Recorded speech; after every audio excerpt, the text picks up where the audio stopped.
WHO Director General Tedros Adhanom Ghebreyesus visited the quake-hit Aleppo city in northern Syria on Saturday, raising hope for more emergency aid to reach Syria in the coming days.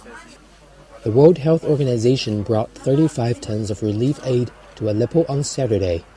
Ghebrieyesus visited some hospitalized people, shelters where displaced people are staying, and damaged areas. His visit comes in the wake of the deadly earthquake that rocked Syria on Monday, killing 5,000 people in government and rebel-held areas. No, we'll continue to support on emergency services, on emergency supplies. Today's shipment that came with us is one, but we will send tomorrow and more. According to a UN refugee agency estimation, 5.3 million people in Syria might have been left homeless by the earthquake.